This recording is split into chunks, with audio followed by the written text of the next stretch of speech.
Hey guys, welcome to my channel. Today we'll be starting with the chapter Energy from Physics. This chapter starts with the definition, which is of work, which is the first subtopic of our chapter. What does work mean? So in English, generally we say work is done when we do some work and we are drained out physically, mentally, etc. etc.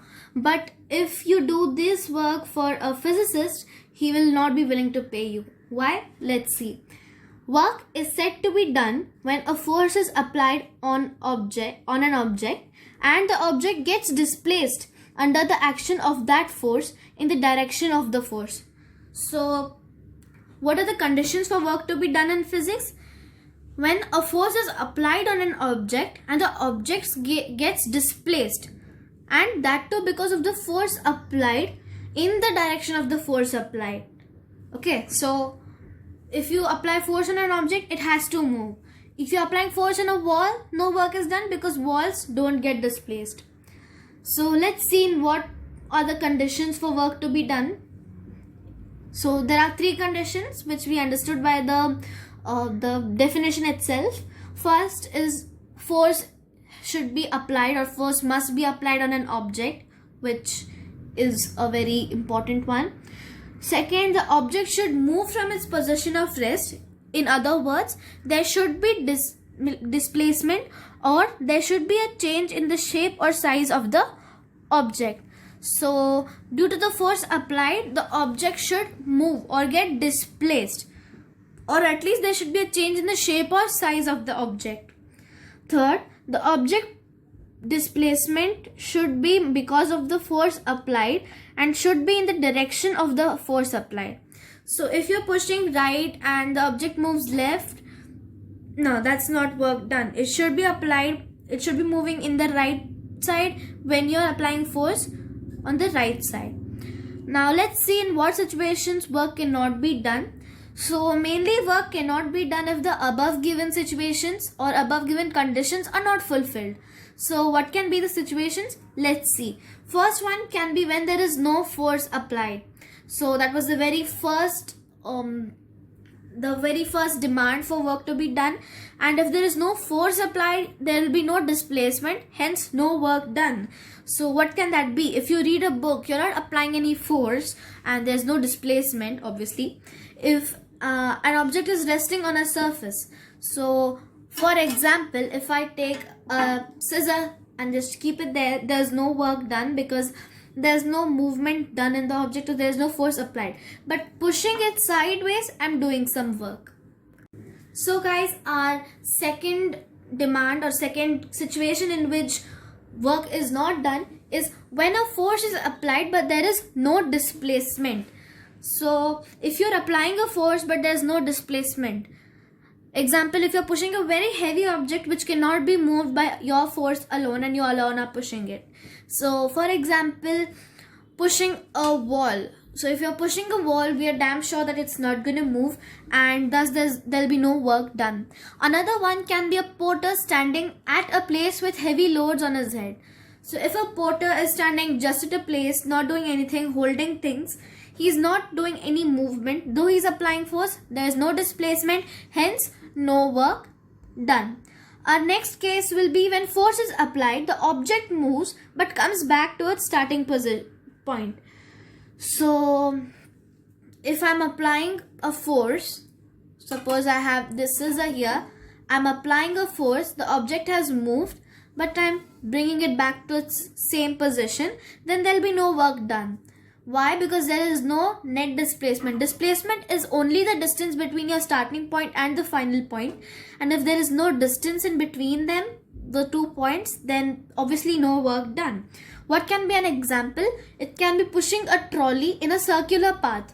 Because if you do it in a circular path and come back to the place where you started, it's again gonna be no displacement, that is no distance between the 2 points. Fourth, when a force is acting on an object, the object moves but not because of the applied force. That is, when force and displacement are at right angles to each other. So, for example, if you pick something up and take it forward with yourself, then there is no work done because there is the picking up force which is above, and the movement force which is going right in front. So if I'm picking an object from here and moving this way, so an object is picked up like this, which is the force applied, and then the displacement is in this direction. So they're making 90 degrees with each other, so no work done. It says when force and displacement are at right angles to each other. Example, carrying a bucket of water from one place to another. Okay, now this is an important point. The force to keep the bucket in your hands is upward, and to move it ahead is in the direction in which you're moving. Therefore, they make a 90-degree angle. Now, you need to remember the highlighted part or the pink part very nicely. There can be no work done if the direction of the applied force and displacement are at right angles or 90 degrees to each other. So it can come as a give reason, it can come as a fill in the blanks, or a true or false. So guys, we have studied about work. Now let's see how do we measure work. Now work is a physical quantity so that it can be measured. So we are only going to learn how work is measured when displacement is in the same direction as the force applied. Work is a product of magnitude of force applied and on the body and the displacement of the body. So how much force you are applying into what is the displacement. So it will be work equals force into displacement. W equals F into S. S is the sign of displacement, F being for magnitude of force applied, W for work. So from this we can derive another definition for work. Work can be defined as the product of force and displacement in the direction of the force. So force into displacement which is in the direction of the force. Now there are two situations or cases given here. Let's study them. A pushes a 10 kg box and B pushes a 20 kg box through the same distance. Displacement caused in the both cases is the same, but the force applied by B is more than that of A. Therefore, more work is done by B.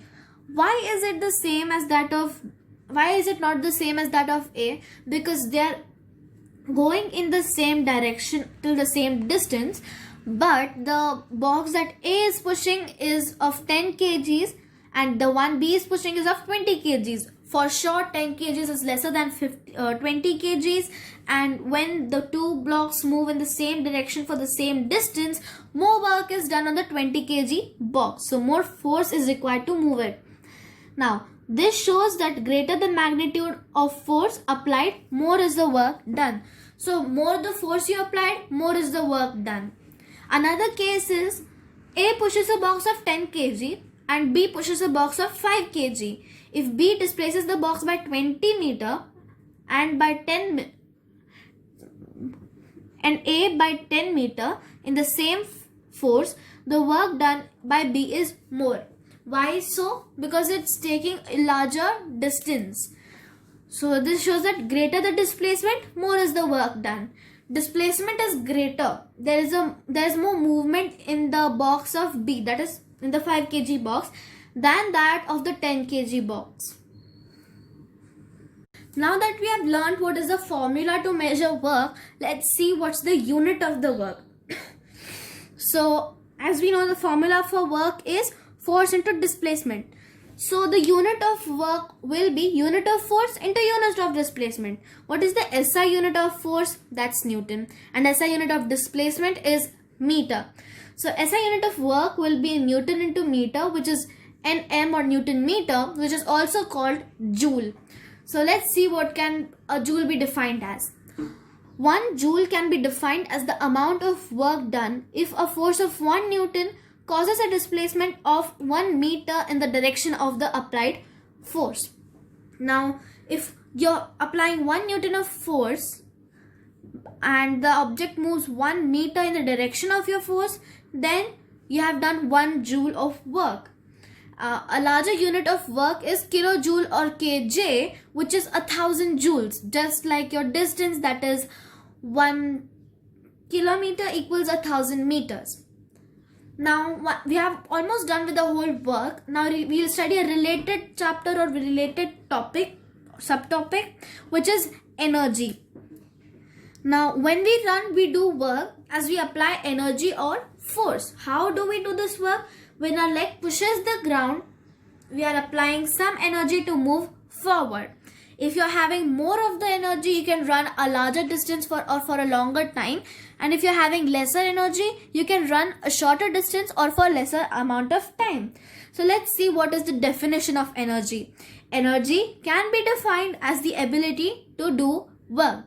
So the ability to do work or the capability to do work is energy.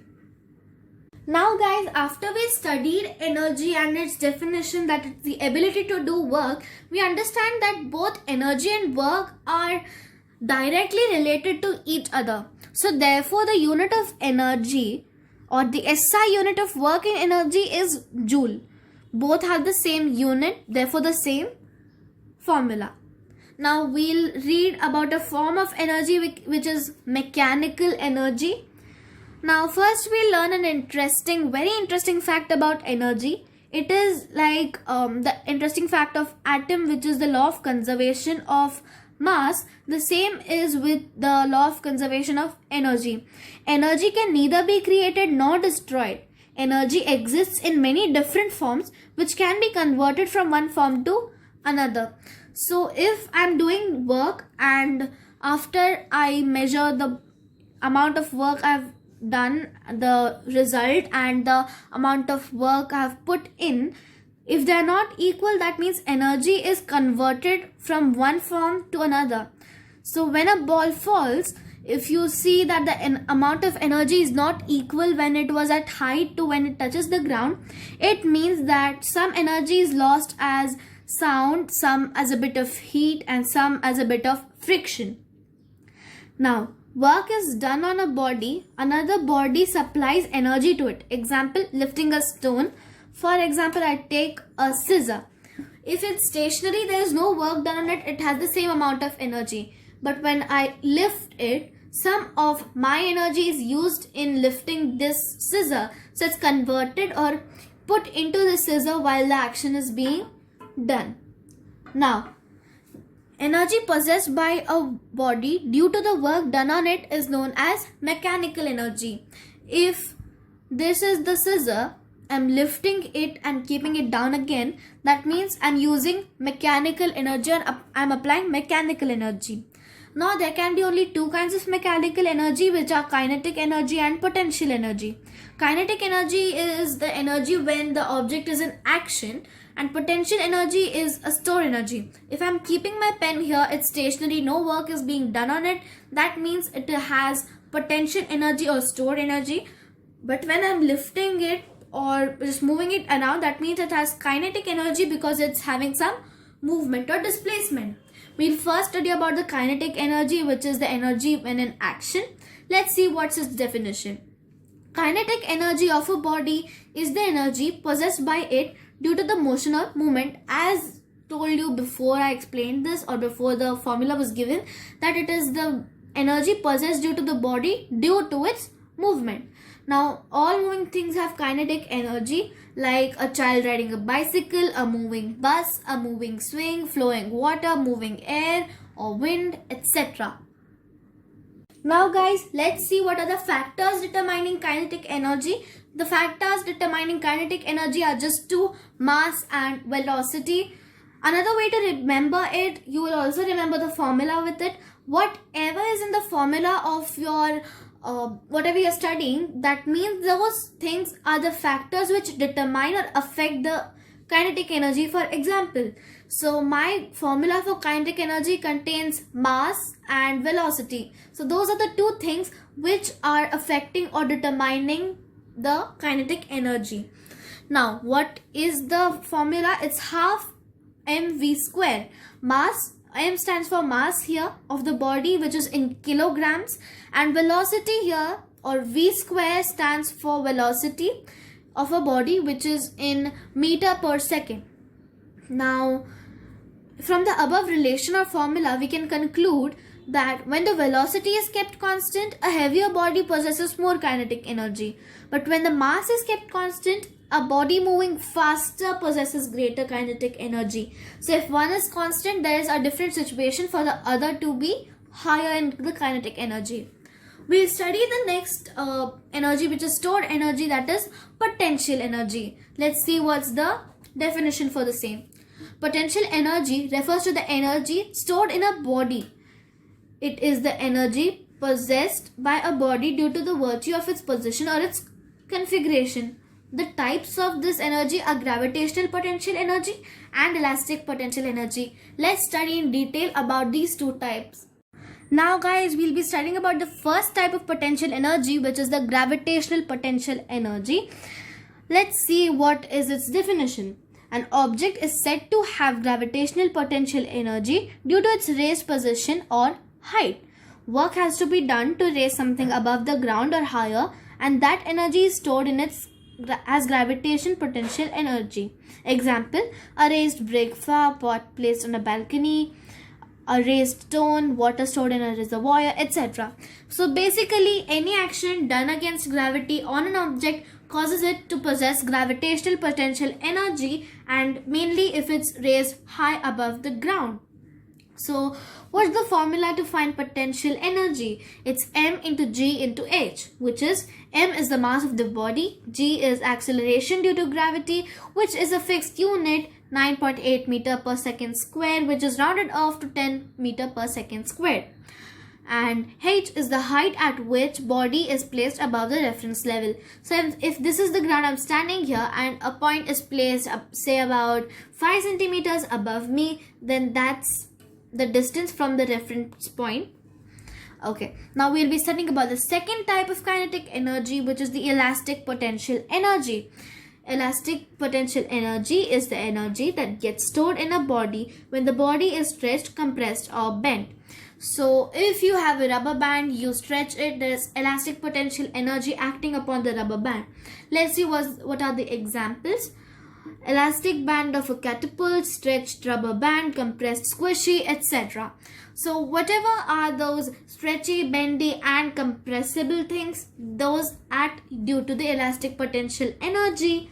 And now again, in this we have to study the law of conservation of energy, which is the sum of potential and kinetic energy will always remain the same after and before the work is done on an object whatsoever. So guys, before studying the law, we'll be studying about the transformation of energy.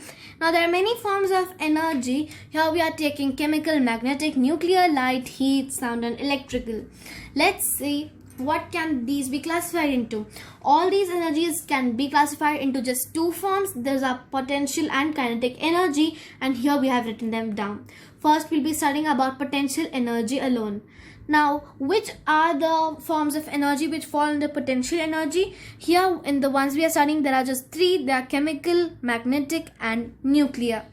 So chemical energy has potential energy stored in its bonds between atoms and molecules.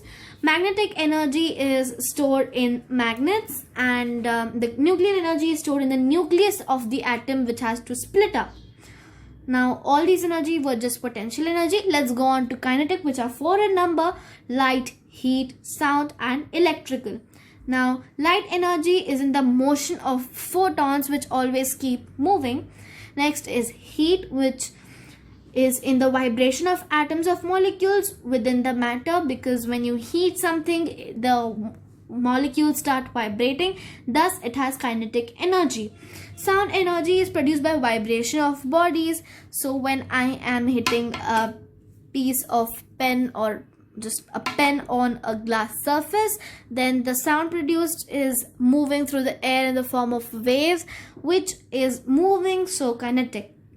Electrical energy is the movement of electrical charges. So within wires, we cannot see, but obviously there are electrical charges moving through the wire, which contain kinetic energy. Now, energy can neither be created nor destroyed, but can be changed from one form to another. This is the law of conservation of energy.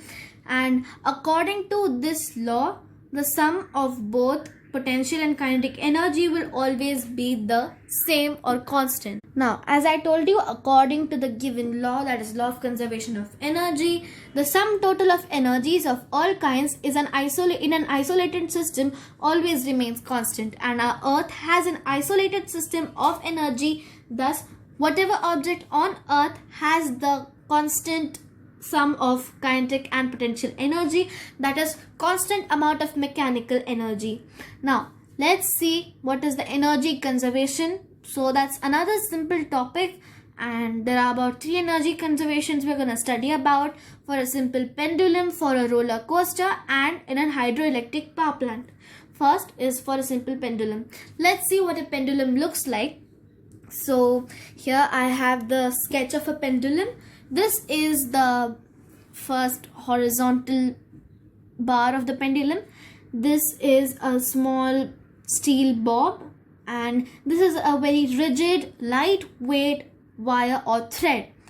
Now when you take this pendulum to a point, or let's take this is the highest point you are taking a pendulum to, and then you leave it, then it starts oscillating to and from the position, and the distance between the two mean positions from the two extreme positions from your mean position. So extreme positions will be the ones till the farthest right and the farthest left, and the mean position will be the center position where it will be when it's at rest. So distance between the mean position and the two extreme positions will be always be the same. Now how is energy conserved in this one? Let's see that. Now a simple pendulum consists of, as I told you, a small metal bob suspended from a fixed point and a very light and rigid string.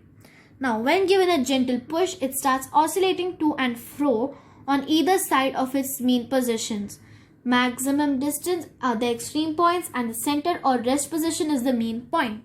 Now at point B, that is the highest point on your right side, when it is raised from the point A to your point B, the action is done against gravity. Therefore, gravitational potential energy is stored in the metal bob when it is at point B, and there is no kinetic energy at the extreme points. Now what happens at point A is that the bob comes down to its potential energy is decreasing and kinetic energy is increasing. Why so? Because it's coming down, the potential energy work is not done against the gravity, which is being lost or converted to kinetic energy. At point C, again the same thing happens as what happened in point B.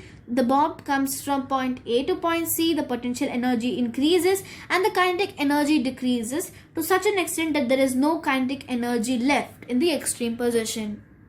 Now guys, we'll be studying about the energy conservation in a roller coaster, a very interesting one.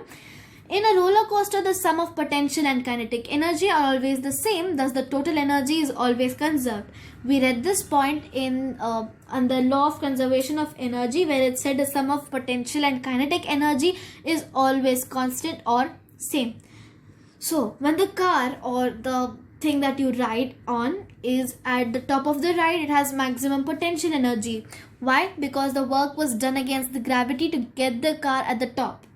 Now when it's at the base of the ride or at the lower point of the ride, there is maximum kinetic energy. Why so? Because the work is not done against potential energy when the car is brought down, and thus potential energy decreases. And while going up or coming down, that is fluctuating its positions, the kinetic and potential energy readily change from one to another, that is potential to kinetic, kinetic to potential. Now we'll be studying it in a hydroelectric power plant. So as we know, hydroelectric power plant helps in producing electricity through the flow or current of water. So when the water is at the top of the dam or in a reservoir where it's stored for the force needed, there is a huge amount of potential energy because it's stored at a great height from the Earth's center, and that's obviously a great distance for gravitational potential energy. Now when it's flowing down, it has a movement, and thus it has kinetic energy. The potential energy is decreasing.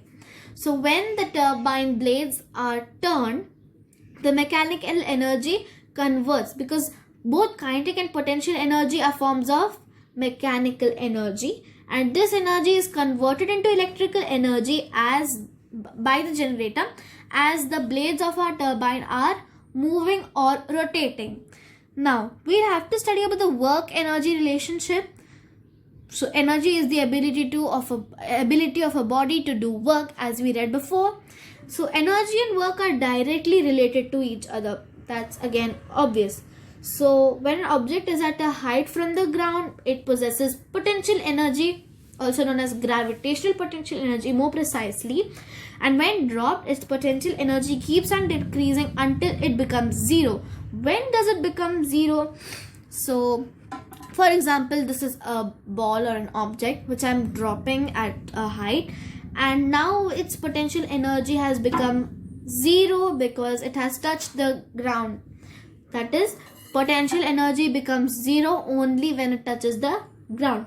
Now potential energy is lost equals to the distance traveled.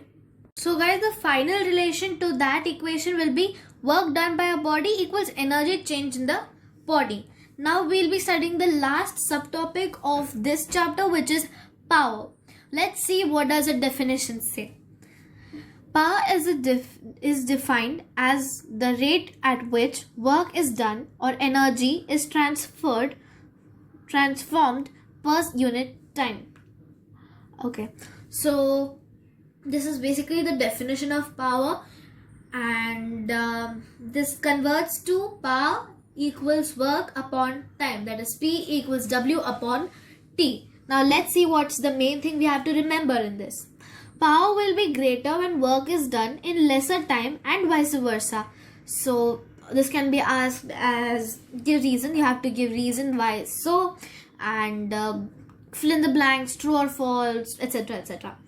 Now we have known that what is energy, unit of work. Let's see what's the unit of power. As power is a ratio of work and time, joules and seconds, its unit is joule upon second or work upon time, also known as watts or W. Probably it's not clear. There it is. So W or watt. So 1 watt equals 1 joule in 1 second. So applying a force of 1 joule in or doing a work of 1 joule in 1 second, you use a power of 1 watt. So larger unit for watt, like a larger unit for joule is a kilojoule, larger unit for watt is a kilowatts, which is 1000 watts. So guys, if you liked this video and found it helpful, don't forget to like, share and feel free to comment. If you want more videos from this channel, please don't forget to subscribe. Thanks for watching the video.